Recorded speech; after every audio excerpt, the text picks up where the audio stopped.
All right, guys, let's go over the week's programming for March 19th to 25th. Before we do that, just a couple quick announcements. Please make sure that when you are registering for classes, you register no more than 1 week in advance. This particular pertains to the early morning classes, as we need to make sure they are uh, reserved the right way. We wrote a video about it and posted it in our YouTube page on YouTube page, and it's also in the private Facebook group. So please take a look at that in regards to registering for classes. Only 1 week at a time, guys. Don't squat on the spots for too long. Also, Saturday the 25th, after the 17.5 workout, we're going to have a little barbecue potluck. Not so much barbecue, but more like a pizza party. I'll order some pizzas, and if anybody else wants to bring some stuff to share with the group, we'll have a nice little get together. We'd love it as many people can come as possible. You don't have to participate in the workout, but if you just want to come and hang out, please do. All right. So, one of the themes this week, when you look at this overview, which I hope you guys are starting to do now, is we're squatting 4 out of 5 days this week. That's at the moment not knowing what 17.5 will give us on Saturday, but I got a feeling it's going to have thrusters in it, so be ready for that. Looking at that, we've got squat cleans on Monday. We got back squats on Tuesday, wall balls on Wednesday, and clusters, which are squat clean thrusters, on Friday. So make sure that if you have a tight back or you are working on mobility in the squat, stuff like that, that needs to start happening as soon as possible. It needs to happen throughout the week if you want to make sure you're going to survive the training and not sacrifice any sort of technique or anything like that for being sore or too tight. Okay, so make the most of the week, proactive. Make the goal of the week with your mobility to be around the hips, lower back, glutes, IT bands, ankles, all those good things that help us squat better. Okay, starting with tomorrow on Monday, we're going to do some upper body strength. We're going to start working on our strict pull-up regimens. A lot of people have been asking me about when it's okay to start learning the kit pull-ups. And we usually have a pretty standard set that the men in the gym have to demonstrate 10 strict pull-ups, women 7. And I want to get you guys on the realm for that so that you make sure your shoulders are nice and strong so you can handle the vigors of kipping. So if you're in the regular program, we're doing 25 to 40 strict pull-ups. The coach will tell you, kind of give you a recommendation, and the goal should be to get those pull-ups done in less than 5 sets. So if you're a pull-up champion, you can do probably 4 sets of 10 on that. If you can hook a kettlebell to your feet and do a little bit more weight than your body weight, that's also a great way to challenge yourself in times like this, especially if you are a pull-up champion and those don't seem to be an issue.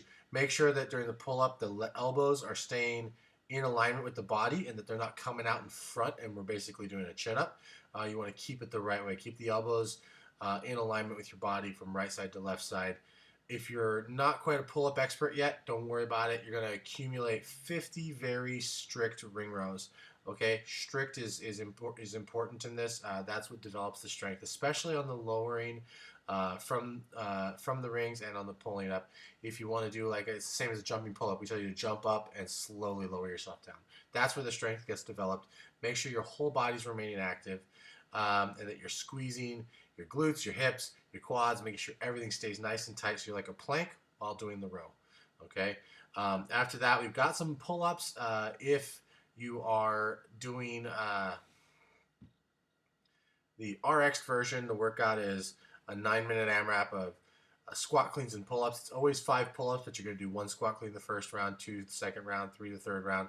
It's at 70 kilos, so we do want it to be kind of quick, but not so quick that you are just doing touch and go reps. As it gets higher, you're going to see how high you can go on this in the 9-minute AMRAP. For the primal movement folks, you're going to be doing deadlifts and burpees. Now, it's 2 deadlifts and 5 burpees for the set. It's a shorter set, so do a cycle quick, so you can get quite a few reps in this workout accumulated. But I do want you guys to challenge yourself with the deadlift weight that's a little bit heavier. Okay, give yourself a little push there. Tomorrow, Tuesday, the next day, back squats in the beginning. We're going to start doing some larger volumes, so we're working towards that. And then we have a fun little burner for time: 21, 15, 9, 6, 3 of overhead squats and toes to bar. And then for the primal movement folks, Front squats, you'll pick the bar up from the ground, do some front squats, and then V-ups on the ground. Both those are meant to be quick ones, so really push the intensity on that. Your legs are going to be burning from those back squats into those overhead squats or front squats, so really make sure you're doing your mobility. You'll feel better afterwards. Stick around and do some foam rolling after that. On Wednesday, we're going to do some weightlifting work. If you're still learning the basics of weightlifting, that's cool. We have plenty of time to get you where you need to go. Don't feel like you're in a rush. You got to get a good front squat if you want to get a good squat clean. So see how these things layer. If we're doing front squats, then you're probably going to be doing something, using that to have a goal of having a better clean. If we're doing back squats, it's probably going to be geared towards making your legs stronger for the snatch. So we always want to know why we're doing those things. If you got the RX version of this, you're doing one full squat clean, one hang squat clean, and then one push jerk. It's more about technique that day. Make sure that the weights you're lifting are based on how you know you can lock out that jerk, because there is going to be some leg fatigue after 2 cleans to get that jerk overhead, so it might limit the amount of weight you can put overhead. So focus on that and making sure the movements are super crisp. For those of you that are working on the skill work for hang power cleans, the goal is to get the movements right. You got to jump, you got to shrug, you got to get the elbows around, and the bar needs to land on the shoulders with a good grip. And once you've got that kind of figured out, let's start working on taking you down further into the squat, adding the front squat to it, and then kind of blending the movements together.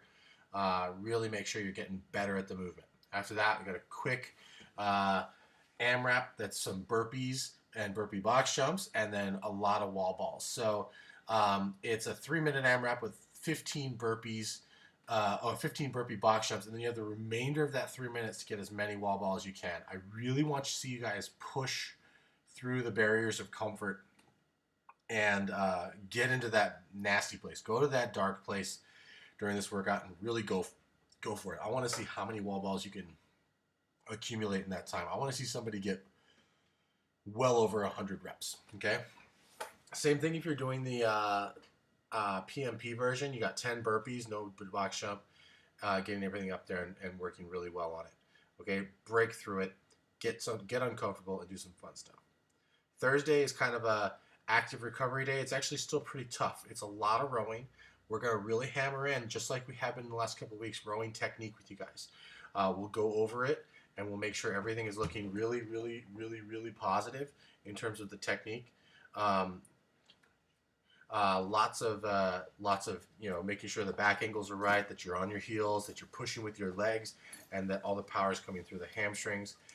With these sprints, these 400-meter sprints or these 250-meter sprints, you're going to be working on a 1-to-1 rest ratio with the 400-meter sprints. So if you took 2 minutes to do your 400-meter row, then you're going to rest 2 minutes. If you took 5 minutes to do it, you're going to rest 5 minutes. If you took 1 minute and 30 seconds, you're going to rest 1:30. That way you have equal parts recovery to work. That's going to get tough around like sets 7, 8, 9, 10, but that's what we expect. Try to stay consistent throughout the whole thing, and again, be willing to go into the dark place and do what it takes to get these intervals done. Okay.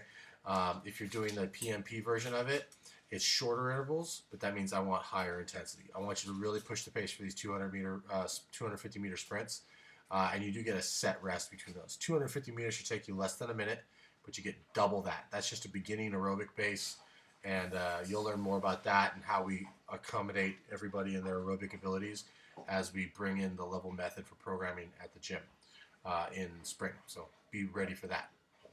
Friday, last day. By this time, we'll know what the open workout is. If you're coming to the workout, we'll make some adjustments if we need to, because like I said, I think there's going to be thrusters, and if there are, we're going to maybe adjust these clusters. So front squats to start it off with. Get your shoulders ready. If you know you have front squat mobility issues, you should be doing thoracic mobility and wrist and shoulder mobility on Tuesday, Wednesday, and Thursday. Okay, plan ahead, be proactive on this. After that, we'll go over the technique for the cluster. It's basically a squat clean plus a thruster. And we're going to do something slightly similar to the workout we did on Monday, but it's different. 9-minute AMRAP, 1 cluster, 1 handstand push-up, 2 clusters, 2, 3, 3. So instead of a set number of 1 movement, it is going to go up together. We're going to see how far you can get through that ladder in 9 minutes. If you don't have those movements, cool, no worries. 9 minutes of 6 front squats and 6 hand release push-ups would be the workout. Again, on the front squats, try to push yourself with a lift that will challenge you to get all 6 done. It's supposed to be tough, okay? Any questions about the programming on Saturday? We'll do 17.5. Once again, after that, probably around 11 o'clock or 10:30ish, we'll have a little pizza potluck party. So please make a time in your schedule. You'll see announcements about it throughout the week. And yeah, have a great week of training, guys. As you know, my door is always open if you have questions about the program or need anything for your memberships. Take care.